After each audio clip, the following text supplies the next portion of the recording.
നമസ്കാരം. കഴിഞ്ഞ കുറച്ച് ദിവസങ്ങളായി ഏറെ കത്ത് നിൽക്കുന്ന, ഏറെ ചർച്ച ചെയ്യപ്പെടുന്ന ഒരു വിഷയമാണ് അരളിയിലെ വിഷാംശം. നമ്മൾ പരിശോധിക്കുന്നു, യഥാർത്ഥത്തിൽ അരളിയിൽ വിഷമുണ്ടോ? അരളി അപകടകാരിയാണോ? വെൽക്കം. ഒരുപാട് പ്രതീക്ഷകളോടെ UK ജോലിയിൽ പ്രവേശിക്കാൻ തയ്യാറെടുത്തിരിക്കുകയായിരുന്നു സൂര്യ. തനിക്ക് ജോലി കിട്ടിയ വിവരം എല്ലാവരെയും സസന്തോഷം അറിയിച്ചു. അതിനിടെയാണ് വീട്ടുമുറ്റത്ത് നിന്ന അരളിച്ചെടിയുടെ പൂ പറിച്ച് ചവച്ചു തുപ്പിയത്. എയർപോർട്ടിലേക്കുള്ള യാത്രക്കിടെ ഒരു തവണ ഛർദ്ദിച്ചു. ദഹന പ്രശ്നമായിരിക്കുമെന്ന് കരുതി. അതിനുശേഷം എയർപോർട്ടിൽ ചെക്ക് ഇൻ ചെയ്യാൻ നിൽക്കുന്ന സമയത്താണ് സൂര്യ കുഴഞ്ഞു വീഴുന്നത്. സൂര്യയെ ഉടനടി 2 സ്വകാര്യ ആശുപത്രികളിൽ പ്രവേശിപ്പിച്ചെങ്കിലും ജീവൻ രക്ഷിക്കാൻ ആയില്ല. സൂര്യയുടെ ജീവൻ കവർന്ന വില്ലൻ ആരാണ് എന്ന് ആ കുടുംബം തിരിച്ചറിഞ്ഞപ്പോൾ ആ കുടുംബം അമ്പരന്നു പോയി. നമ്മുടെ വീട്ടുമുറ്റത്തും അമ്പലപ്പറമ്പിലുമൊക്കെ സാധാരണമായി കാണപ്പെടുന്ന നീറിയം ഒളിയാണ്ടർ ഇനത്തിൽപ്പെടുന്ന പൂച്ചെടിയാണ് അരളി. വടക്കേ ആഫ്രിക്കയിലും മെഡിറ്ററേനിയൻ പ്രദേശങ്ങളിലുമാണ് ഉത്ഭവം. ചൂടുള്ളതും ഉപോഷ്ണ മേഖലാ പ്രദേശങ്ങളിലുമാണ് വിഷലിപ്തമായ അരളി വളരുന്നത്. അതായത് നമ്മുടെ ഉയർന്ന താപനില അരളിയിൽ വിഷാംശം ജനിപ്പിക്കുന്നതിൽ ഒരു കാരണമായിട്ടുണ്ട് എന്ന് ഒരു പരിധിവരെ പറയാൻ സാധിക്കും. അരളിയിൽ വിഷമുണ്ട് എന്നത് പുതിയ വിവരമല്ല.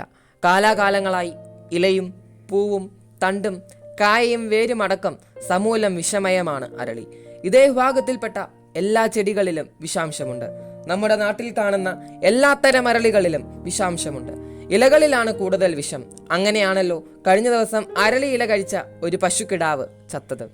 ഇലകളിൽ അടങ്ങിയിരിക്കുന്ന ഡിജിറ്റാലിസ് ഗ്ലൈക്കോസൈഡ് എന്ന രാസപദാർത്ഥം കരൾ, ശ്വാസകോശം, ഹൃദയം എന്നിവയെ നേരിട്ട് ബാധിക്കും.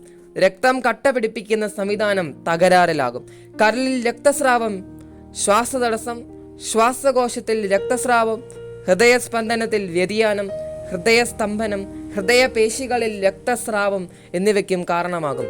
രക്തം കട്ട പിടിക്കാൻ സഹായിക്കുന്ന പ്ലേറ്റ്ലെറ്റുകളുടെ എണ്ണം കുറയുകയും ആന്തരിക അവയവങ്ങളിൽ രക്തസ്രാവം ഉണ്ടാകുകയും ചെയ്യും.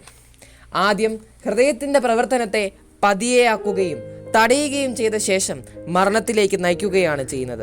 അരളി കൂടാതെ കൊളാമ്പിപ്പൂക്കളോട് സാമ്യമുള്ള പൂക്കളും അരളിയുടേത് പോലുള്ള ഇലകളുമുള്ള മഞ്ഞ അരളി എന്ന ചെടിയിലും വിഷാംശം കണ്ടെത്തിയിട്ടുണ്ട്. ഇത്തരം പൂക്കൾ മണക്കുന്നതും പച്ചയില കത്തിക്കുമ്പോഴുള്ള പുക ശ്വസിക്കുന്നതും ആരോഗ്യ പ്രശ്നങ്ങൾക്ക് കാരണമാകും. സയനൈഡിന്റെ 1/3 സ്പീഡിലാണ് ഈ വിഷം ശരീരത്തിൽ പ്രവർത്തിക്കുന്നത്. 1 ഗ്രാം അകത്തെത്തിയാൽ തന്നെ അപകടമാണ്. വിഷാംശം ശരീരത്തിലെത്തിയാൽ ഛർദി, തലകറക്കം തുടങ്ങിയവ ഉണ്ടാകാം. പ്രശ്നം എന്താണെന്ന് അതിവേഗം തിരിച്ചറിയുകയാണ് ഏറെ പ്രധാനമെന്ന് പറയുന്നത്. അറിഞ്ഞാലുടൻ ഒട്ടും സമയം കളയാതെ വിദഗ്ധ ചികിത്സ തേടുക.